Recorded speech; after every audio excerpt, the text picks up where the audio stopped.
will Zion Williamson and the Pelicans respond? Let's get into the show. Christian Clark also joining us tonight. First took away. Yes, with this. Get your money's worth. Presented by the Birdsall Law Firm, the official injury lawyers of Pro Pels Talk, located at 918 Poitras Street by the Superdome. Give them a call at 504-523-5413. If you or someone you know has been involved in an accident, Birdsall Law Firm, the official injury lawyers of Pro Pels Talk. Lido, Ross, and Studio Chaz joining us as well tonight. Got to shout out Evan, who did this beautiful mural here behind Lido and Ross. Looks absolutely, looks really, it's really good stuff. It's really good stuff. Before we get the show, Christian Clark also going to join the show tonight to talk about his article about Zion Williamson. But I am here to talk about what I saw at practice today. I thought it was kind of interesting. Definitely a somber mood today, as it should be when you lose by 40. But a lot of positivity as well. I thought JV's interview was pretty interesting, Lido. He said it was hard to watch. Not a lot of effort. I thought that was kind of interesting. Jose kind of said the same thing. What are your, I guess, let me start off with this is like, did you expect a different response, or do you think that's the right response? Like, not effort, giving you the actual truth here. I mean, the film, no lie. We saw it in real time. They probably have watched film on it now, and yeah, I mean, I appreciate them not bullshitting me. It was definitely a lack of effort. They saw it. You know what I'm saying? Like, it was some defensive collapses. It was a lot of things. I'm sure it was difficult to watch. Shit, I'm sure it was even more difficult to play in. You know what I'm saying? Like, I feel trauma just from watching it. But I keep going back to this. It was one game. It didn't really matter. What? Why do you think it doesn't matter? Because I actually kind of disagree a little bit there. In the form of I'm saying in the form of the playing tournament, the wins or losses didn't matter. In like for instance, however many games the Lakers won, that's not counting to their overall record, right? What do you mean? I don't, is it? Yeah. It is? I mean, except the last one. Oh, okay. I'm sorry. Except the last one. Oh, the last one. Okay. The last one doesn't count. Okay. The other two, three or whatever it is. The last two counted, I guess, for them. Yeah, the last two counted. Okay, well, so I mean, and I'm saying like the reactions that I see, you know what I'm saying? It was just one game that they were terrible. Now I know we're talking about Zion, and he has not been good the last 2 or 3 games. So I do, want to get there. But it was just bad effort. It was bad energy. You watch the film and you get better. You got to get better. Like you can't be abysmal like that again. Chaz, and to Toledo's point, and Chaz, you've been saying this all along, right? How you don't really necessarily like the in-season tournament. It is just one regular season game, right? Like they really did just lose a regular season game, but the magnitude of the game was had me a little bit worried, right? Where you kind of treated this as a playoff atmosphere, according to LeBron James and other players. There was a playoff atmosphere feel to these games. Do you think that them losing by 40 is a big deal or not? Well, if we presume that they took it as a playoff game in action and not just in words, then hey, but if we don't presume, if they treated it just like any other game or maybe an extended vacation, then probably nothing to worry about. I mean, all things considered, I don't believe this team was playing well going into that Sacramento game. They didn't start that game necessarily well. Also, I feel like this team was kind of coming off of a bit of a skid going into this game. Well, going into that Lakers game, I probably went back and watched that game maybe 2 or 3 times just to like see, kind of analyze what I thought some of the overreactions were and some of maybe the underreactions. And for me, I just saw a team that wasn't present. I saw a team that didn't recognize the moment. I saw a team that kind of maybe took the situation for granted and kind of didn't take it as serious as some would like. And I also think nobody was beating LeBron, but that don't mean you had to lose that way. You didn't have to lose that way, but nobody was beating LeBron. Right. So the national media reaction, obviously, Ross, with the whole Zion thing. Let's talk about Zion. To Chaz's point, he hasn't looked good over the last couple games, or Toledo's point, he hasn't looked good over the last couple games. Are you worried about Zion? I'm incredibly worried.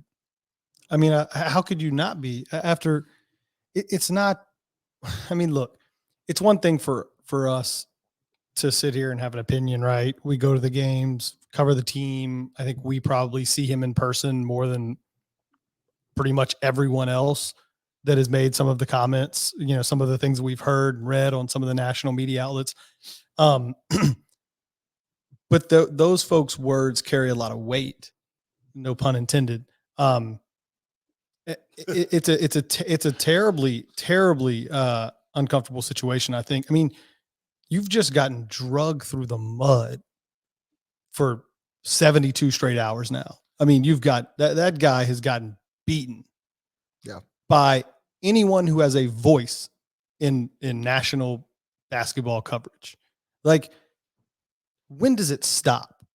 Because it can't be something all the time. It can't be injuries. It can't be off the court stuff. It can't be lack of effort. It can't be your body. It can't be out of shape. Like, at what point do we just hit the straight and narrow and start playing basketball and start just worrying about that? I think that's where I'm at this point, is that it just can't always be something, right? Think about it. This is different. It's a different situation, but it's starting to liken itself to some of the opinions at least in my head of the way you hear people talk about Kyrie Irving or James Harden or some of these other guys, where it's like, it just can't always be something. Like, we got to hit the straight and narrow at some point. Yeah. I guess same question you, Lito. Are you actually worried about Zion Williamson? Do you remember what I told you going into the season? About Zion having a chip on his shoulder? The duo. The Brandon Zion duo? Yeah. Remind me. I said, this is, for me personally, in year 5, this is my last hurrah with this situation. And if it's not, we've been saying with health, with those two, blah, blah, blah, whoop-de-woo, 2+2. So if we have those things now, and one is not putting in the work necessary to propel the team forward, I'm worried, because he's not playing with the same efficiency that he has played with in the past. He does not look dynamic.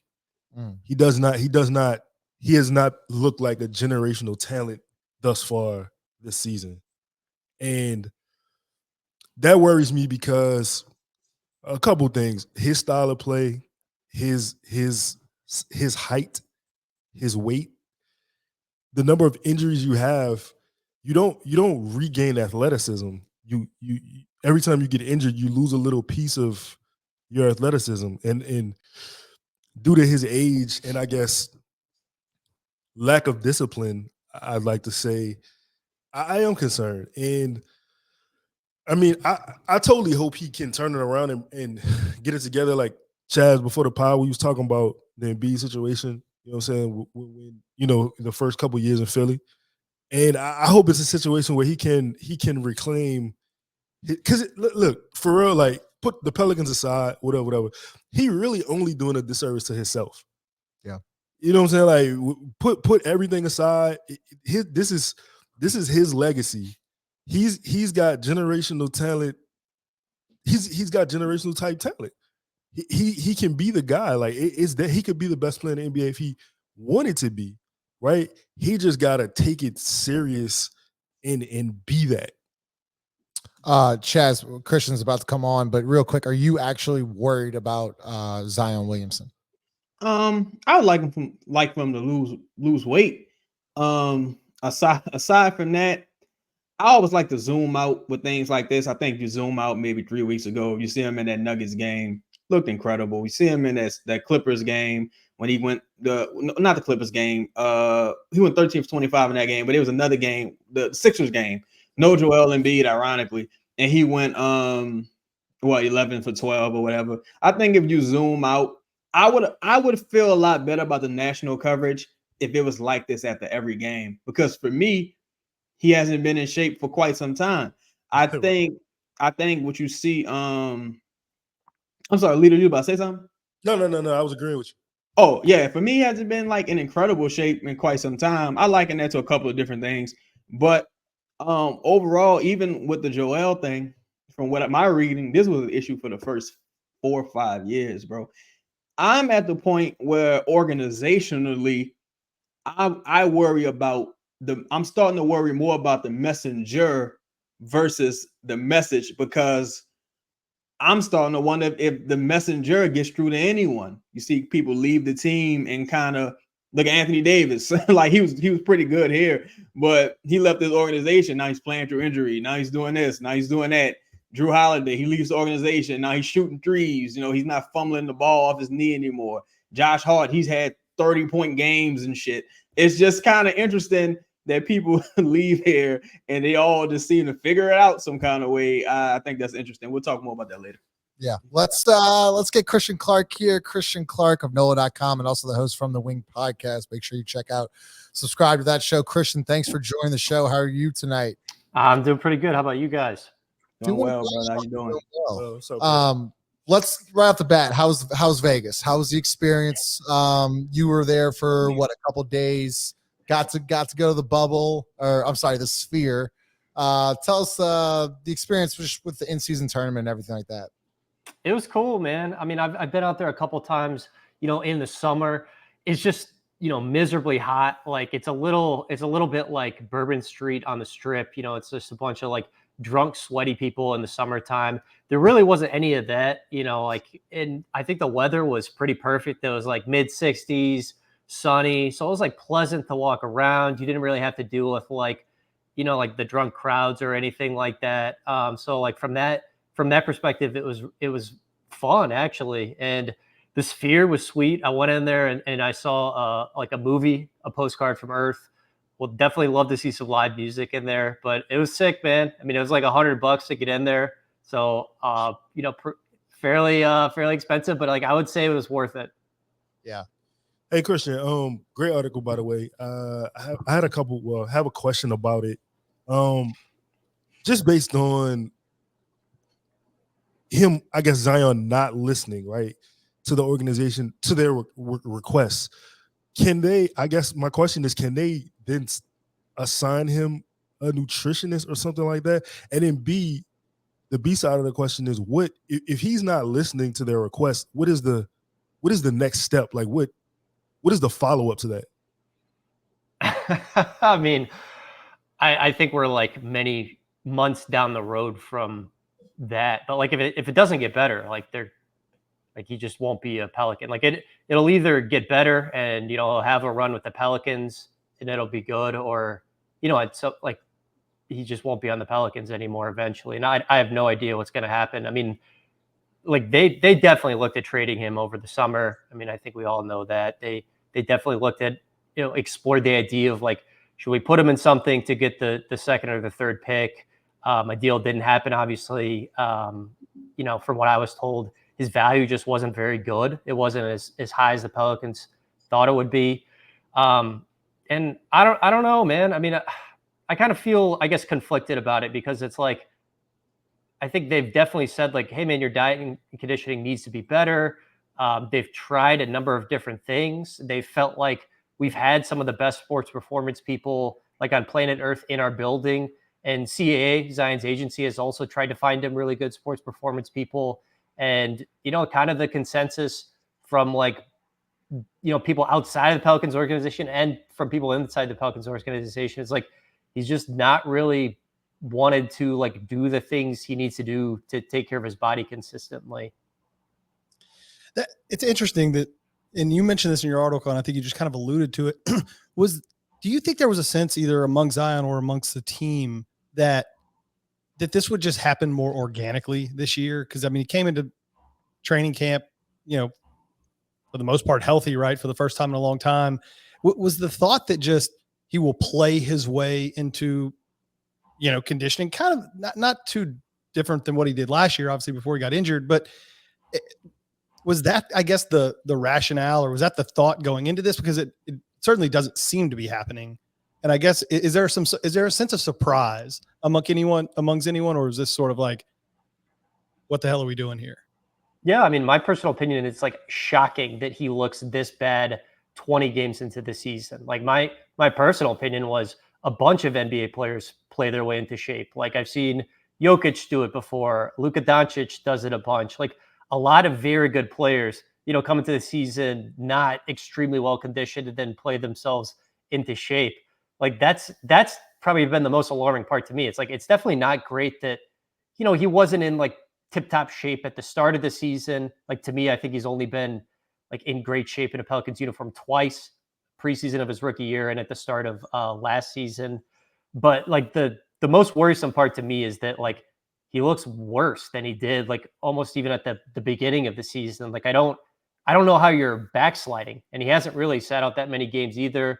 He's practicing, he's playing in the games. Like I don't understand how that's happening. Chaz. For me, it's funny because when he does sit out on the second night of back-to-backs, I think I saw it in that Nuggets game specifically. I referenced that earlier. He looks much better to me. And it's funny, like I just think when you zoom out a little bit, on some nights, he looks like somewhat of the guy you saw last year. Then on other nights, specifically that Lakers night, it looks crazy out there. But the question I want to ask you, I've been doing a bit of research with the Joel Embiid situation, and man, there's a ton of similarities to that situation. And even when you look at some of their like accomplishments, both within the first like 4 or 5 years of their career, both 2-time All-Stars, the numbers are kind of similar a little bit. And I think at this point, Zion has played maybe a few games less because this season hasn't ended. Do you feel like it's potentially a Joel Embiid situation? Sure. I think that's within the realm of possibility. I mean, I think it's, that it's kind of like one of two ways it could go. It's like the Embiid is, like the way you hope it goes of this didn't really get off to a great start, but he figured it out. And year in and year out, this guy's finishing, top 3 in MVP voting. Like Zion is absolutely talented enough to do that. And if he just decides to be a little more diligent about taking care of his body, there's no reason why that can't happen. And then the other trajectory is like, I don't know, a mix of like Sean Kemp and Greg Oden, something like that, just something real sad. But like, I still think they're both on the table. Like, I just think Zion's got to choose to be better. I mean, it's really like that simple. Just like make the choice to take care of yourself and like learn, like you have access to like all the best resources. Like do it. It's easy. And my question to you, Christian, then we'll do another round here is, in your article, just quoting what Griffin said, this was the first summer where we've seen Zion take his profession seriously like that and invest it in off the court on his own in a way that I think is meaningful. He said that at media day. What changed? Because right, you have David Griffin talking about, well, he's taking it seriously. He's always in the gym. This is the most we see him in the off season. And you're as you just said, like his I guess his overall physique is not improving. What changed from that moment to where we are now? Yeah, I mean, it kind of seems like some of that stuff was overstated. Like from what I've heard, like I think he was in the practice facility a handful of times, but it wasn't like, oh yeah, this guy is in there every single day playing fives. It definitely wasn't that. So I think some of it was overstated, frankly, from Griff. And like him investing in his personal staff in a way that he never did before. I don't know. I mean, I know like in the previous year, he had Jasper Bibbs, the guy who was with the Utah Jazz previously. Like that was kind of one of his personal trainer guys. And, those guys, he's no longer working with Zion. I mean, coincidentally, he kind of like took some shots at him after all this stuff, which is like, man, if your former personal trainer is like taking shots at you on social media, it's just not good. It's not good. But I don't know like about the amount of money he invested in his personal staff. Like I'm just looking at the results, and it's like it hasn't looked great. And he's still even at this weight, like he has been, as Chaz said, like he's had some really good games. And like the Stan Van Gundy season, I think he was like, heavier than the Pelicans would have liked. And he was like a dominant player that year. Like if the roster was better, he probably would have got all NBA that year. Like he was, probably like a top 15 player that year while being heavy. So like he's just that naturally talented that he can be a really good player even while he's like carrying way too much weight. Christian, his level of fitness is nothing new for us. You've talked about it. We've talked about it. But I think I think we didn't sweep it under the rug, but it's kind of like it is what it is. He's playing well, like that's cool. Long as he's producing. But like this season, you've seen kind of his efficiency drop. You've seen seems a little less explosive than normal. But I think the thing for me, what I'm questioning now is 2 games in a row you've seen him attempt only 8 shots, and there was a time in the Lakers game where he had LeBron one-on-one at the free throw line. He felt really apprehensive in attacking him. And I don't know if it's because he didn't think he could beat him off the dribble or he didn't have the explosiveness in his head. If he was, kind of like thinking it out. What do you can you speak to that? What do you think is going on with that? His lack of aggressiveness. Yeah, I mean, I think it really was just one game. I mean, honestly, against Sacramento, I know he only had 10. But I wasn't that concerned with him against Sacramento. Like it to me, it felt like the Kings were just sending a lot of help and he was just making the pass and it was fine. I mean, the Lakers game was really like one of the few times I've seen in his pro career where he didn't look that aggressive and he looked a little bit like shook and like kind of on his heels a little bit. And, Zion rarely looks on his heels, at least on the offensive end. Like defensively, he's like really struggled. He can't really move side to side consistently. He's just too big. But like offensively, you never see stuff like that from him. I mean, it was kind of crazy to see. And like, I get it too. It's like you've got LeBron on you, several feet off you, and also Anthony Davis is just like parked in the lane. Like, I get why you would kind of be on your heels a little bit. Like that's really difficult to score on if you're a guy who can only score from within 5 feet. Has there been kind of, I guess, moving on from Vegas, which ended incredibly bad. And I think, there's probably been a couple days, I don't want to call it a hangover, but just, some real disappointment, I would assume, around the organization. Is there any sentiment that, hey, we've got, we play the T-Wolves and then we play 4 of like the worst teams in the NBA, forget that Laker game. It means nothing in the grand scheme of things. Is that generally your feeling that the team is sort of already is going to, has the opportunity to put that behind them, go beat the T-Wolves, rattle off, 3 or 4 in a row against whoever it is, the Spurs and Wizards and Hornets and whoever in Memphis, I think, is next. I mean, is there any optimism, like moving, just, hey, throw that crap out of the window and let's get on a run? Yeah, I mean, like we talked to a couple of the guys at practice today. We talked to Jose Alvarado, we talked to Jonas Valanciunas and Willie Green, and like kind of the word from them was like, we can't just forget about it. Like that definitely meant something. I think that definitely was like kind of a preview in some ways of like what the intensity and the focus is going to be like from the other team come playoff time. So like there definitely wasn't we can just forget this sentiment. But at the same time, I mean, yeah, they understand that we still have like 60 freaking games left in the regular season, and they're finally pretty much healthy. I mean, only Matt Ryan and Larry Nance Jr. are out right now, and it's a fairly cushy schedule in December. They've got 10 games left in 2023. I think 6 of them are against sub 500 teams. Like this upcoming road trip, especially, like you got to go 2-1 or 3-0 on this road trip. And with all the talent of this team, I'm like, well, that seems very doable. But we've just seen this team lose twice in Utah when they didn't have Lauri Markkanen, and then lose to Chicago on the second night of back-to-back. So nothing is I'm not taking anything for granted, I don't think. Mm-hmm. It's funny you mentioned Stan Van Gundy. Christian, I'm a big proponent. I feel like firing Stan Van Gundy was probably the worst organizational decision that this team has made. I just wanted to bring this up. Okay. I was doing a bit of research. So all of these players have left the organization, all for different reasons. You have Baron Davis at about the 6-year mark when the team arrived in New Orleans. Chris Paul, 6-year mark. Anthony Davis, you might as well say 6 years because during year 7, he was out. And you're approaching Zion. You're in Zion's 5th year now, going into his 6th year after this, maybe. And at some point, it's like you keep losing these superstars. Do you think the organization, or Griff specifically, do you think these guys have like the objectivity to kind of say, hey, there's something wrong in this building?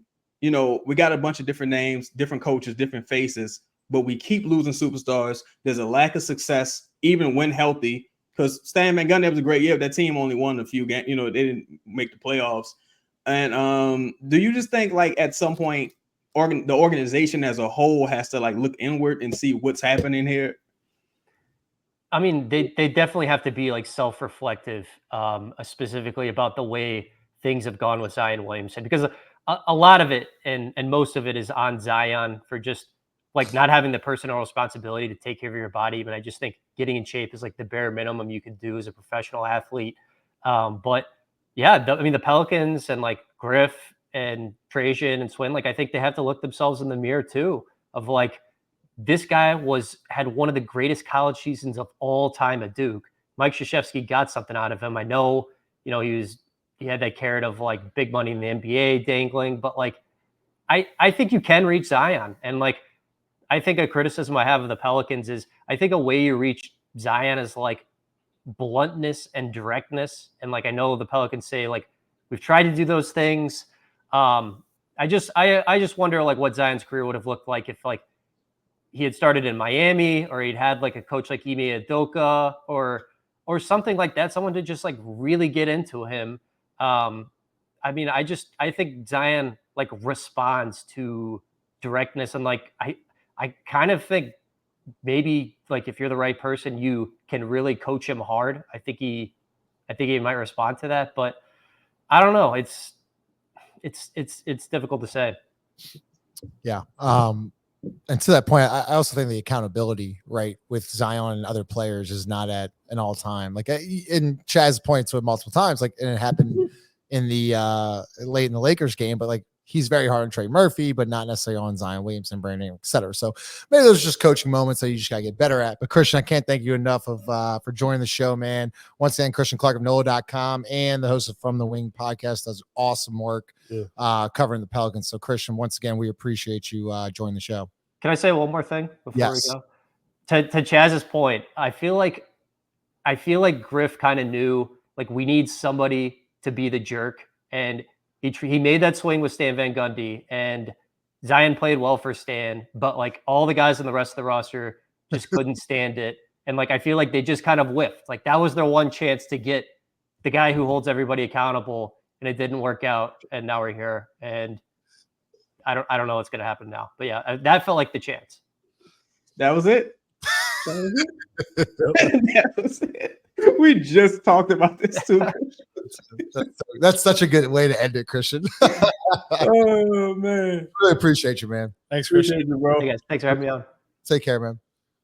Christian Clark, once again, of NOLA.com, the host From the Wing podcast. Chaz, I don't know if Chaz will be able to continue the show, but No, that hurts, bro. Like to hear that. Like that hurts. Before we get into the next segment, we're going to talk about this podcast presented by Company Burger, located at 4600 Ferret Street. Lito, what are your initial thoughts off of what Christian just said? I feel like the way he ended it was very he said a phrase. He said Zion is going to be willing to listen to XYZ. So it had me thinking, is he just not listening to Willie? Can I ask you another question? Do you Sure. think that Willie is being as harsh as possible on Zion? I mean, if you want me to look at him, Like, what's your overall like to me? I'm just what you know, just watching the game. Do you Yeah. think? Because I can answer for you, like when he loafs, right, or when he doesn't get back, sprints back, talking to the refs, complaining. Those to me are teaching moments of like, hey, we're not going to allow this. Get out. Like, give me a sub, get to the bench, whatever. We're not going to allow. They continuously let him do that. he wouldn't let Trey, Jonas, Exactly. He wouldn't let other guys get away with that. Greg Popovich has always had the demeanor where I'm going to treat my superstars like I'm going to treat the 12th man on the bench. And that's how you get everybody in line. Nobody is more important than the other. Like, obviously, like, people are better. There's levels to talent in the NBA. But you can't let guys just and to answer your question, if I'm looking at Zion, then I would say no, he's not holding him accountable. It was a game, the game Willie missed that Borrego coach. Pistons. And I don't remember what Zion did, but Borrego pulled him. They were Nuggets. No, I thought he coached the. I don't remember the game. I'm gonna look it up. Go ahead. I It remember, was after the losing streak. but do you remember? You remember him pulling him, sitting him down? I do know for a fact that they benched him against Sacramento. Like he didn't remember Chaz. Like he's instead of coming in like the 6-minute mark in the fourth quarter, like he didn't come in back to like the 2-minute mark. I thought that was because of foul trouble, but even it could have been his defense because he didn't play great defensively. I'm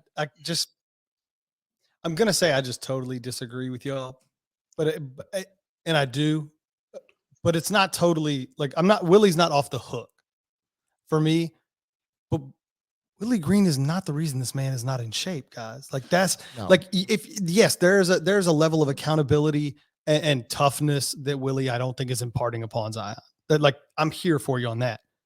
I also don't give a shit because if he was in peak physical condition, it would not matter. Like, I mean, not even peak. I don't even need like him in he peak can't physical play condition. You just heard Christian. He can't play defense. Like he can't move side to side. We've seen him at times be gassed early in game. Like I don't like some of this stuff. Sure. I mean, who's making the ultimate decision for him not to play back-to-backs? Willie? No. Hell no. We all know it ain't Willie. That's what. And so it's stuff like that for me where I'm like, that's passing the buck a little bit. Like that. Like, can the organization be better? Absolutely. Should Willie be tougher on him? Absolutely. They are not this man's father. They are not him. He is a grown adult making an absolute fortune. Like it's you. Like you have to do better. It's on you. This notion that somebody else has to do it for him is fucked up for me. Like I don't agree. That's fair. And Chaz and Lito, it was the Mavericks. It was after they got blown. Oh yeah. It was the first in-season tournament game. Chaz, go ahead with thoughts. I'm gonna be honest. I don't think no one listens to Willie. I think Willie Green is the head coach in title. I think he's Griff's sock puppet more or less. It's evident on the floor that no one particularly listens to Willie Green. I don't think he's necessarily respected as a coach. I think I'm sure he's respected as a man and as like a former player, but I don't think Willie Green's this disciplinarian or authority figure. I think Willie Green's, I always refer to him as the cool substitute. But my issue with that is you knew this going into the season and you didn't necessarily bring in that quote unquote enforcer type. You left that job to Larry Nance. As far as superstars, or even to digress a little bit, imagine we all like football, right? We probably don't like the Saints right now, but we all like football. Imagine if Sammy Watkins, no, I'm not gonna be that disrespectful. Let's say shit, the only person I can think of, Sammy Watkins. Let's say Sammy Watkins says, yo, you get Andy Reid the fuck out of here. Right? Patrick Mahomes has had this great year. Like, you get Andy Reid the fuck out of here. I'm out of here. Right? Like Sammy Watkins, and let's just say player 98, like this insert random player, right? That's Brandon Ingram and Josh Hart in this scenario. Who gives a fuck? Like, I don't care what y'all think. Like, I just got the best version of this dude. This man looks incredible right now. And you remove that from the building at the behest of those two players. And one of those guys is gone now, that being Josh Hart. Zion might as well be gone. And you're left with Brandon. So did that look like that worked out? No. It looks like it was a pretty fucking terrible idea. Like, it looks like a shitty idea. You muted, Justin. Oh, I think you're good now. Oh, no, yeah, I think I'm good. So basically what you're saying is that, Stan Van Gundy got the best out of Zion Williamson, who's your franchise player. Why would you get him out of the building, right? Yeah, like why would you? And I've said this on past shows from the beginning. Why have you not demanded superstar shit from this dude? Put the expectations on him, and you do that, but because you have to know what people need. You got some people you can talk to and reason with, and some people you have to curse out. Clearly, he's a person who responds to being cursed out. But you're armed with this information. Why don't you move forward with that? Why would you consistently allow him to be off the hook? He's not one of the guys. He's your franchise player. Hold him to that standard. Do you think maybe Griffin was trying to, and not in such an asshole-ish way, right? But like maybe setting a standard of like, hey, he's been in the gym. He's trying to like, I guess Trying to No. buck him up a little bit. No, you just think like No, because Griffin, I don't think Griffin. I think Griffin totally lacks self-awareness. And I went back and I looked at Griffin. I've been researching. Griffin doesn't have this track record of success. Griffin is LeBron's boy, pretty much, and we all know LeBron is the GM of every team he's on. Griffin hasn't accomplished anything in the NBA. Yeah. So, and you know, we got the internet just like the players got the internet. I'm sure Zion, Brandon, one of them dudes went Google Griffin one day and said, "Hey, this motherfucker ain't nobody."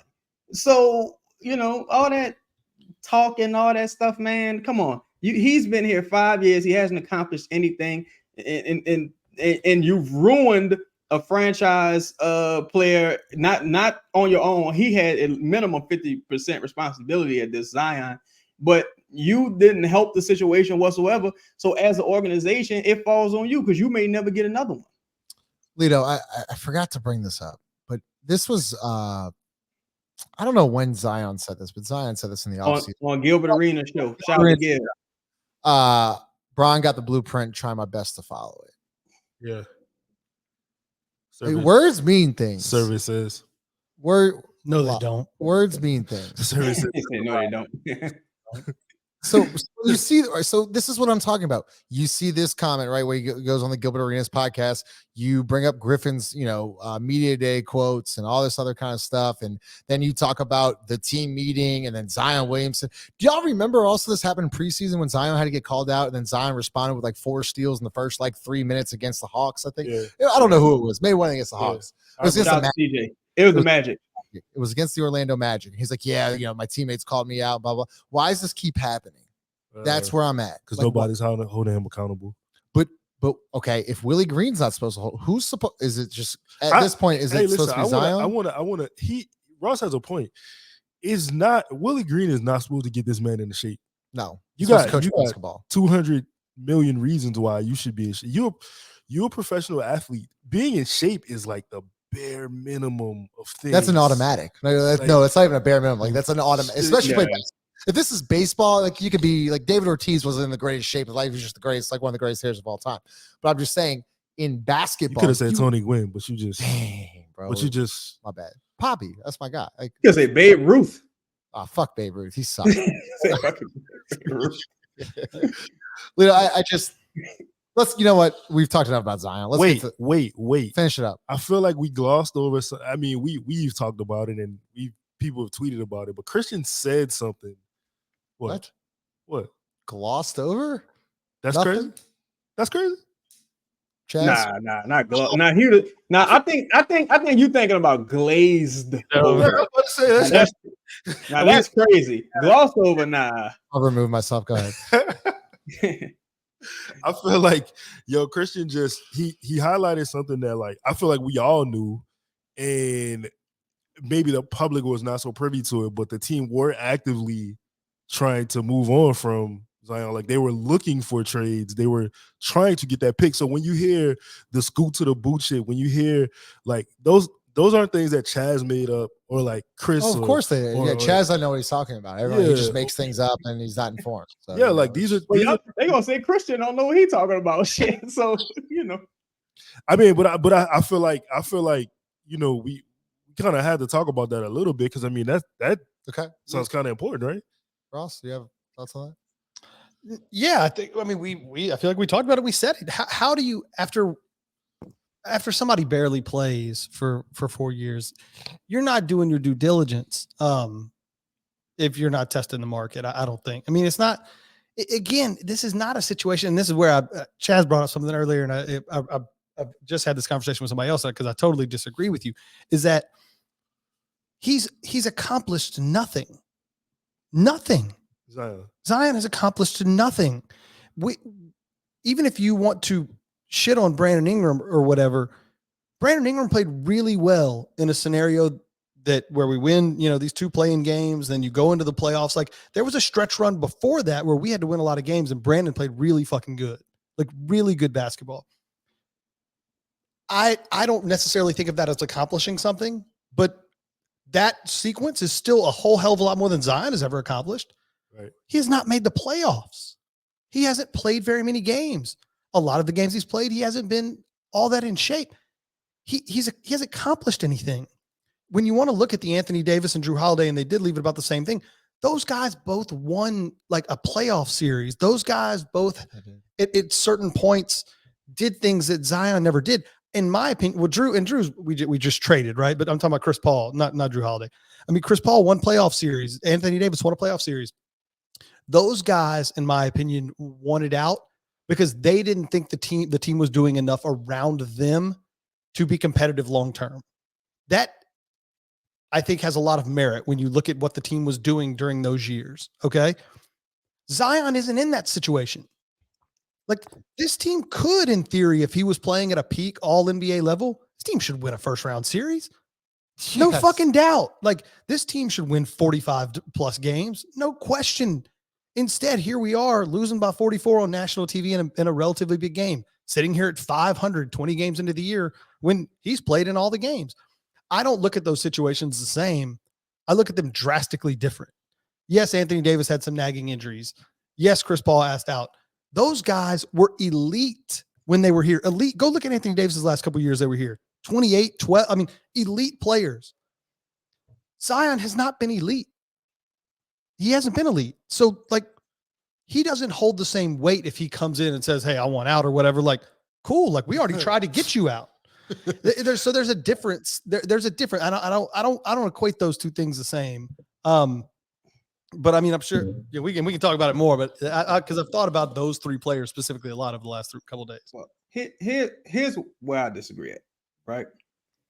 If you look at, because I'm gonna go digress. I keep having to go back to the Stan Van Gundy year just because that year was just so yeah. Like we can stop and you want me to keep going?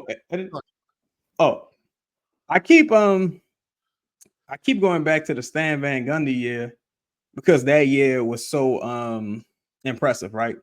But I think the realization is, what's the goal?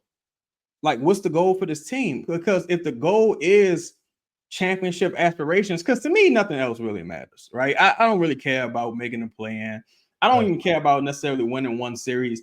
I only care about championship, right? And without Zion, you don't have a fucking chance in hell.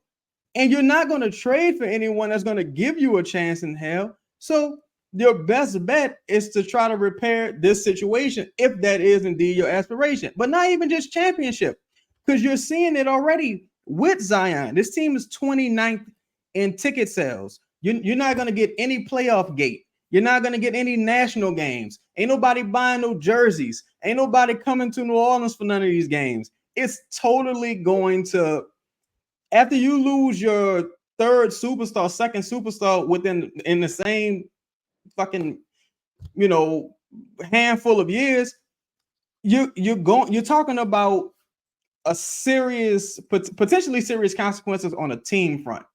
And this is already not an organization that's going to recruit anybody better. And I would say even 70% of the fact that design that we're seeing right now is arguably still the best player on the team, that's mind-blowing. And that's a testament to how shitty the team is. Because, again, we talk about this Lakers game, and the thing that happened with the Lakers game that I would think the team should be thankful Zion had such a bad game, objectively bad game, because CJ and Brandon combined to go 8 for 27. Yeah, that's how bad. I mean, I've said this so many times this weekend. That's how bad Zion played that no one's talking about Brandon and CJ. Like Brandon had 9 points. CJ was like 3 of 14. But that's the point. That's the greater point I was getting to, though. That's why when I was saying that he might not have that cachet as far as like I accomplished much. He's a two-time All-Star, but those are individual accomplishments. But I'm light years better. And at this point, Brandon was a one-time All-Star and hadn't made it to the playoffs yet. I'm light years ahead of these motherfuckers as far as like you got these national games because of me. You selling season tickets because of me. You got these jerseys because of me. You got some of these sponsors because of me. And nobody any people talking about you because of me. And like you fired bro. That's right. Because of Zion. Nobody give a fuck about no fucking Brandon Ingram, Josh Hart, and Lonzo Ball. what are they totally talking about lying. right now? What are they Oh, talking about right now, even with the Pelicans. How horrible he looks. Yeah, but even then, let's take him out of the equation. You know why nobody talked about how horrible Brandon looks? Because no one cares. I agree with you. That's the point. We're not disagreeing there, and that's I think No. you're saying one thing, but it's leading to another, which is No. My point is that the only thing that matters is this guy. And that's all that matters. Nobody else realistically matters. If you take right now, even in the tiniest sample size in the games he's missed, I think he's missed what, 2 back-to-backs, maybe 2 games total, 3 games total. Let's say he missed 2. They're 0-2. Like these are just it's a tiny ass sample size, but everyone is saying no one. Look what Barkley and them said. They're like, yeah, man, if Zion gets it together, Zach Lowe, oh, if Zion gets it together, if Zion gets it together. At the end of the day, you have to exhaust your options with the best player because you're not going to get another one and nobody else matters. Yeah, I'm not. I guess I agree with you, but the flip of that is you now have to have a very real conversation about, is he ever going to get it together? Like that, like I get That's it. a good question. We've all agreed, like he's the superstar. Like you are the superstar. This ain't superstar shit. Yeah. You know what I'm saying? Like, and I think that's what I'm like. I hate this notion of like passing the buck of like the organization is failing him or his coaches. He is, in my opinion, he is failing the organization right now. He is failing the team. He is failing the fans. Like that. I don't. That's for me is the difference. Is like I agree with everything you're saying. I think the outcome though, or I guess the process of it is what's different for me. No, I totally get it. I just think that, man, when I look at even some of the things, like for example, even how the Lakers were allowed to defend, like let's take Zion out the equation for 1 second. Zion's not making Trey Murphy get 10 first half minutes. Zion's not telling Willie Green, don't play Jordan Hawkins. Zion didn't tell David Griffin, extend Steven Adams the moment you trade for him. Zion didn't tell didn't tell David Griffin trade for Derek Favors. He didn't tell him hold on to Drew Holiday. He didn't tell him hold on to JJ Redick. He didn't tell him draft Jackson Hayes. Didn't tell him draft Kyra Lewis. Didn't tell him draft Nickeil Alexander-Walker.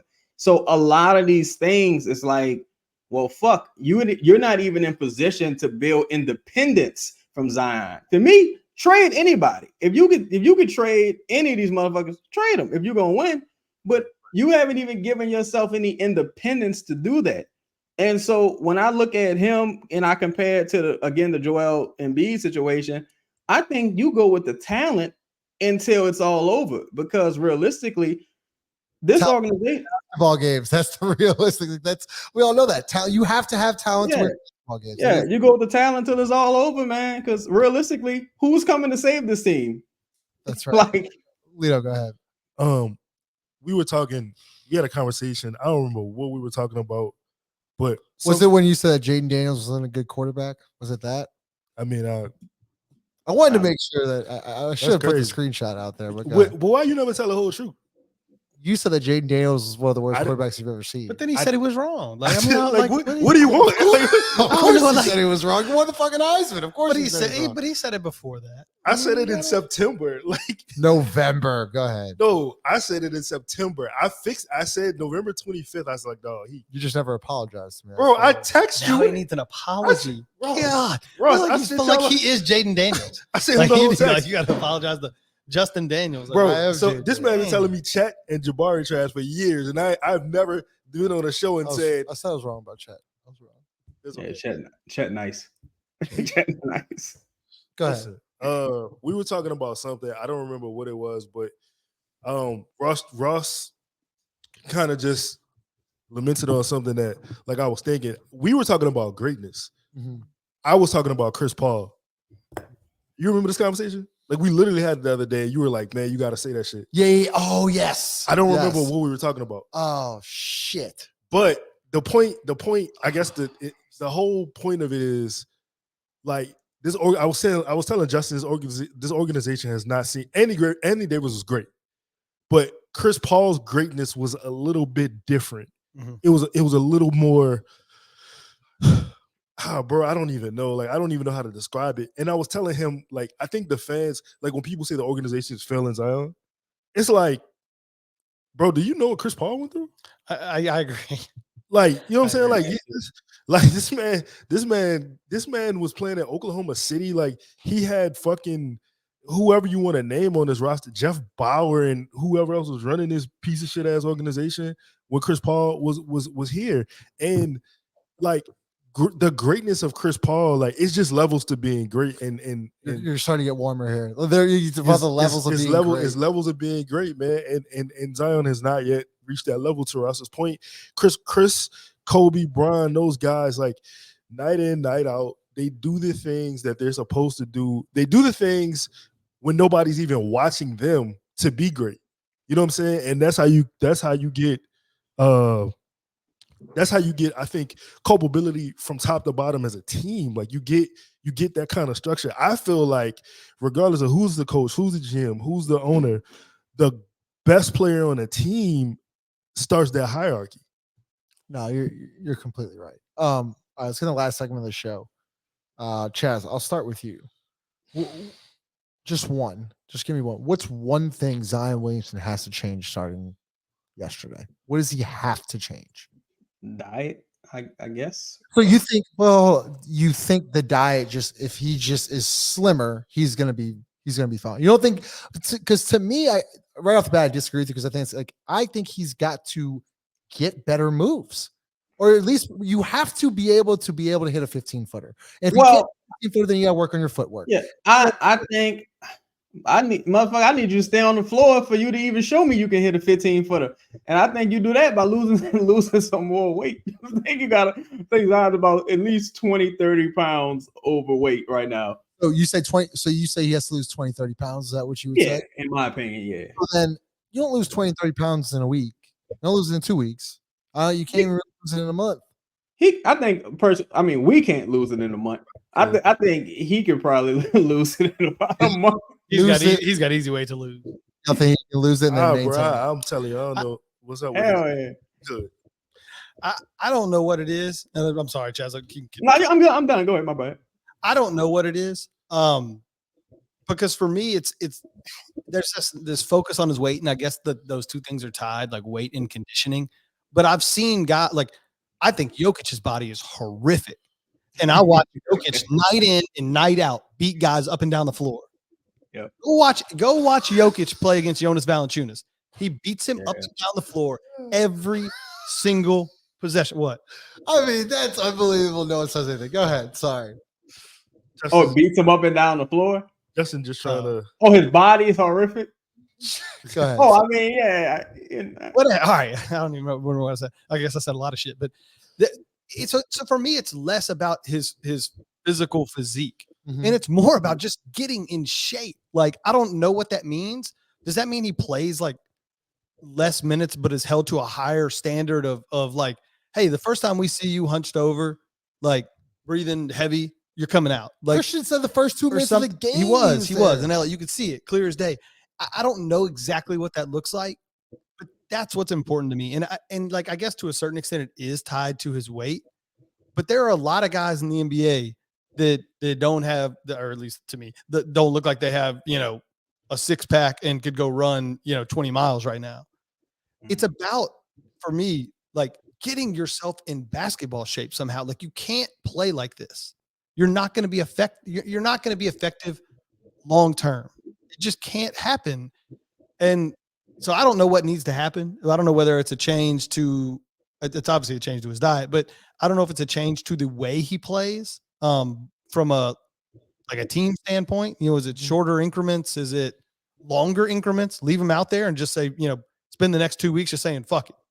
Hey, you're playing 40 minutes. I think that's a good idea. I don't know exactly what it is. It certainly is not taking off back-to-backs. Like, he's got to get in better condition immediately. Okay. I don't think the 40 minutes is gonna do it, because then for a person who's not in shape, you then have a higher risk of injury. To me, like, this whole thing is solved by just coming into the season being in shape. That is the real answer for me, because to me that's showing how serious you are. That's showing discipline. That's showing focus. That's being a leader. Shit, man, hold some workouts with guys. See what Trey's hooping around the world. Like, fuck, go hoop with him. You know what I'm saying? Like, play basketball during the summer. Do the things that professional athletes do. Reach out to I know, people think that they were making fun of him, but I heard a seriousness in Barkley and Shaq's tone. I did too. I didn't think they were making fun. Absolutely. I didn't think they were making fun of him at all. Like I didn't hear anything funny, especially Shaq saying I was him. Like, why wouldn't you go talk to Shaquille O'Neal, bro? One of the greatest bigs of all time. Why wouldn't you go talk to Chuck and just maybe pick their brains, see what they could do? The to me, the best thing you can do is you can look around you and you can see who has failed at what. You don't even have to go through that. You can reach out, you can get mentored, you can get ideas that you may not have even had, you know what I'm saying? Maybe about self-control and dieting or whatever. Like, that shit is hard. I feel him. He said that on Gil's podcast. It's hard to, be in a place and I can only eat this during the season. I get it. It's hard, but man, you pause. But you gotta do it. You signed up for the shit. And you said it. He said it. And I don't really believe much of what he says. But if you, like, by him saying LeBron has the blueprint, I'm just trying, whatever, that means you've at least to a certain extent acknowledged that there is a blueprint out there that should work. Right. Chaz, I'm sorry, go ahead. I wanted to bring this up. This just like popped in my head. And Lito goes, "You signed up for this shit." And I thought to myself, yeah, he did sign a contract that has a weight clause in it and a body fat percentage, correct? And Chad, we did I remember in the summer 2 years ago, we did a show on this and we talked about the 295 weight and percentage or whatever, but you lose money, right? If you don't make it, is that correct? Because he's lost money last year for not making All NBA. Yeah. Or something, right? There was a clause. Oh yeah, for sign the new contract. Yeah. And I think it kicked into the third year. Like, the third year is when shit really gets kind of crazy for that contract. So you're saying right now he's not being penalized? I'm not sure, but I doubt he'll ever be publicly penalized for that unless it gets to a really crazy point. But I want to ask y'all, but also, oddly enough, you saw I'm not comparing them to this guy, but you saw that with a couple of guys who suffered injuries and had like weird shit going early in their career, like Steph and I think Joel also, the way like they fuck up their like the all NBA money early. That's why they were able to get Kevin Durant, because Steph had such a sweet contract. But I want to ask y'all this, because this is something this is the only reason I've done all this research. Y'all know I'm pro trade anybody. It's about the front of the jersey, not the back, right? You trade Zion, and then what? And that's when it gets kind of like because for me, I want a ring. So you trade him, and then what? It all depends on what you get back for him. Like that's you get a guy that you can, like, he's not a superstar right now, but he can trend that way, right? I mean, if I could get multiple talented young guys, or maybe some, like, maybe not young, but some, maybe a fringe all-star type, you know what I'm saying? Smith? Like the Kevin Durant, Michael Bridges. Yeah. Michael, yeah. But I don't know you getting Michael. But that type of someone, let's say someone, damn. Let's say someone just a half a tier below that. Right? Let's say Cam Johnson. Let's say you get Cam Johnson and some picks. Ugh. No. Cam, absolutely no, I don't want not. No, because I think even Zion like this keeps you like, if he'll just play, even though I don't think this is like nearly his most effective. If that's the package, you're better off just keeping him. Can I Michael at some picks? Yes. Oh God. Can I say something real quick here? I don't think that what I saw on Thursday, I don't think that's ever repeated again this year. He got 30 points tomorrow. I agree. I think that is the worst we will ever see him. I think that was a rock bottom kind of moment. Am I saying he's going to turn around? I don't know yet. I got to see it. He's got to string together not only a couple weeks, a couple months. We need evidence at this point. But look, in Chaz, I think Christian even said it too.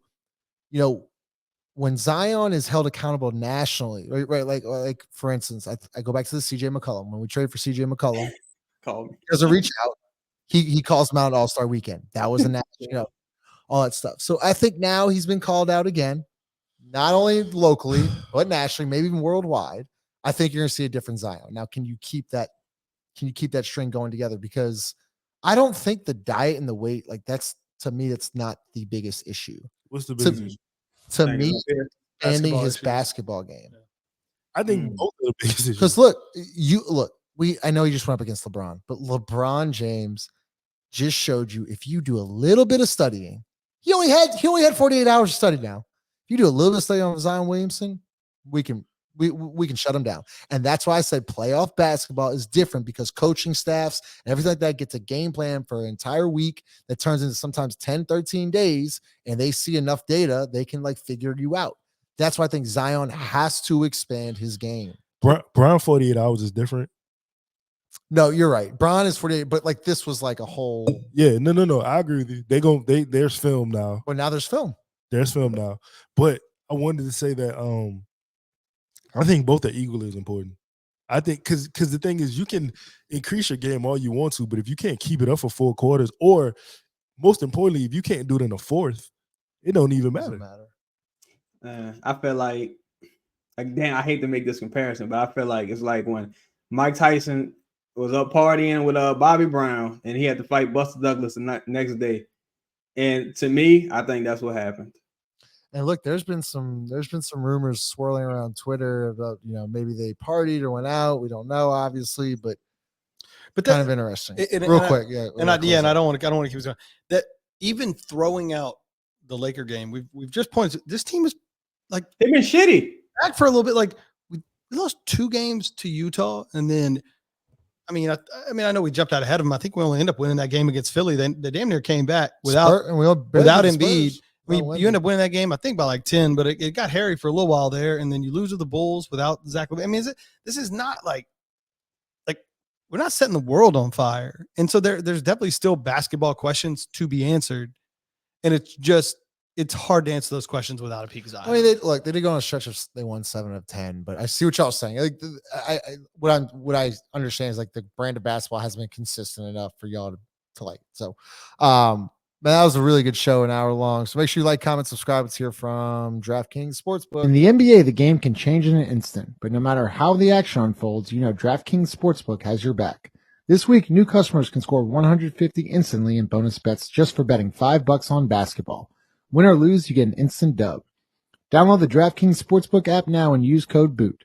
New customers can get $150 instantly in bonus bets for betting just $5 on basketball. Only on DraftKings Sportsbook with code BOOT. The crown is yours. Gambling problem? Call 1-800-GAMBLER. Must be 21 or older in most eligible states, but age varies by jurisdiction.